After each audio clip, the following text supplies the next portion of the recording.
जय श्री राम भक्तों स्वागत है आपका हमारा चैनल देववाणी में। भक्तों, आपको हमारी कथाएं कैसी लगती हैं हमें कमेंट करके ज़रूर बताएं और हमारे चैनल को अधिक से अधिक सब्सक्राइब करें। तो चलिए शुरू करते हैं आज की कथा। जय श्री राम भक्तों। दोस्तों, कथा बहुत ही सुंदर है। आज की कथा है ब्राह्मण के पुत्र और नारियल के पेड़ का बंटवारा। आइए कथा श्रवण करें। एक गांव में एक निर्धन ब्राह्मण रहता था। धन संपत्ति के मामले में उसके पास एक गाय, एक कंबल और एक नारियल का पेड़ था। अपना अंतिम समय जानकर उसने अपने दोनों बेटों को बुलवाया और कहा, मेरे मरने के बाद तुम दोनों इन तीन चीजों को आपस में आधा आधा बांट लेना। इतना कहकर उसने अपने प्राण त्याग दिए। दोनों भाई इस बात पर गहन मंत्रणा करते रहे कि आखिर इन तीनों चीजों को दो के बीच कैसे बांटा जाए। यदि गाय को आधा करते हैं तो गाय मर जाएगी, कंबल को आधा करते हैं तो उसे ढंग से ओढ़ नहीं पाएंगे, और पेड़ को आधा करते हैं तो पेड़ में फल कैसे लगेंगे। इस बात पर कोई ठोस निर्णय नहीं निकल पाया। बड़ा लड़का जरूरत से ज्यादा होशियार और चालाक था। छोटा निहायत ही सीधा साधा। बड़े ने छोटे को सलाह देते हुए कहा कि गाय को हम दो हिस्सों में बांट लेते हैं। दिन में गाय के मुंह वाला हिस्सा तुम्हारा और रात को पीछे वाला हिस्सा मेरा रहेगा। छोटे ने सलाह मान ली। वह दिन भर गाय को चराने ले जाता, उसे पानी पिलाता। शाम को जैसे ही गाय घर आती, बड़ा भाई उसका दूध दुहता और पेट भर पीकर आराम से सो जाता। एक दिन तंग आकर छोटे ने अपने पड़ोस के एक बुजुर्ग से अपना दुखड़ा रोते हुए सब कुछ बतला दिया कि शर्त के अनुसार वह गाय को दिन भर चराने ले जाता है और शाम को उसका बड़ा भाई दूध दुहकर पी जाता है। मांगने पर कहता है कि शर्त के अनुसार गाय के पिछले हिस्से पर उसका अधिकार है।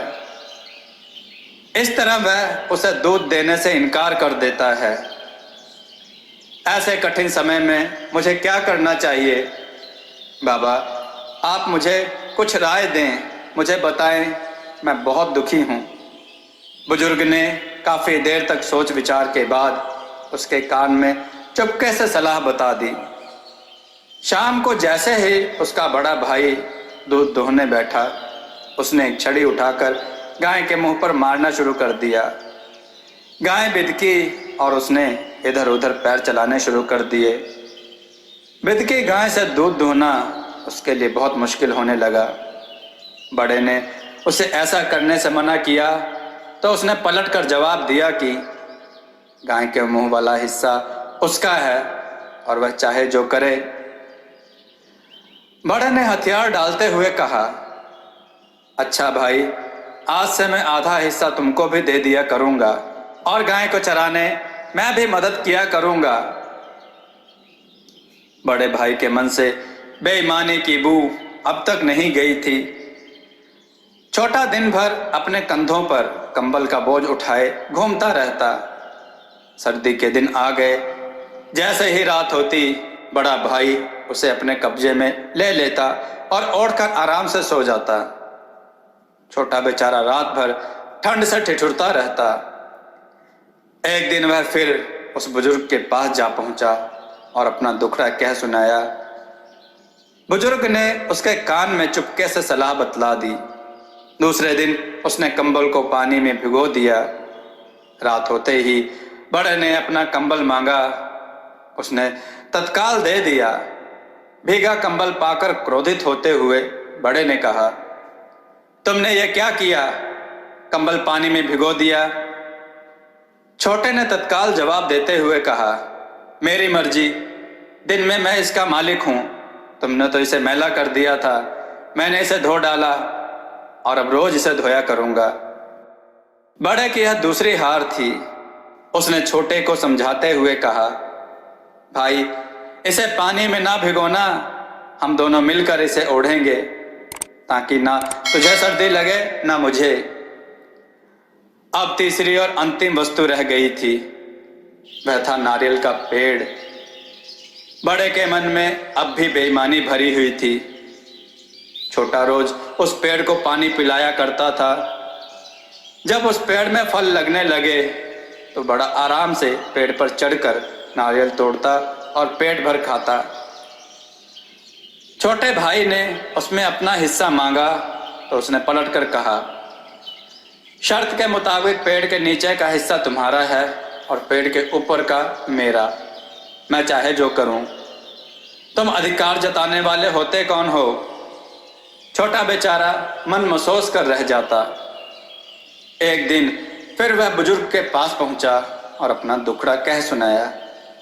बुजुर्ग ने उसकी तरफ देखा और उसे कहा, बेटा, तुम हर बार मेरे पास आ जाते हो, कभी तुम भी कुछ युक्ति सोचो। तुम्हारा बड़ा भाई तुम्हें हमेशा ही तंग करता है।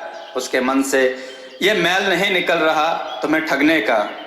बुजुर्ग ने उसे बहुत कुछ बताया।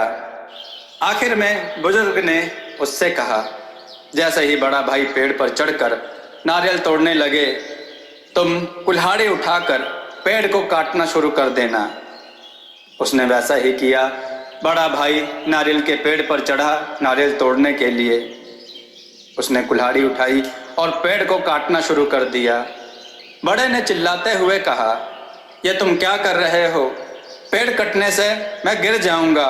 हो सकता है मेरे हाथ पैर टूट जाएं या मेरी मृत्यु हो जाए।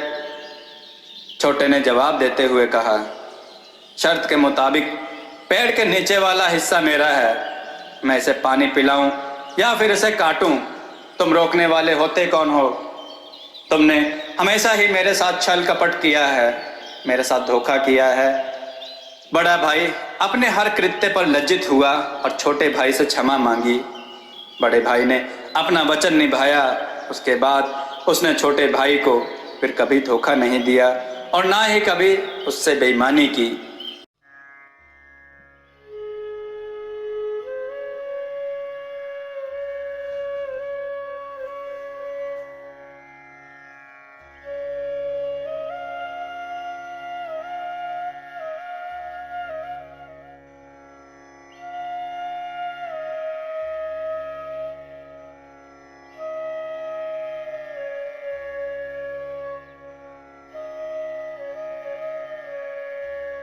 दोस्तों, आपको यह कथा कैसी लगी? अपने विचार और सुझाव कमेंट में जरूर दें। हमारी कथाओं को लाइक करें, हमारे चैनल को सब्सक्राइब करना न भूलें।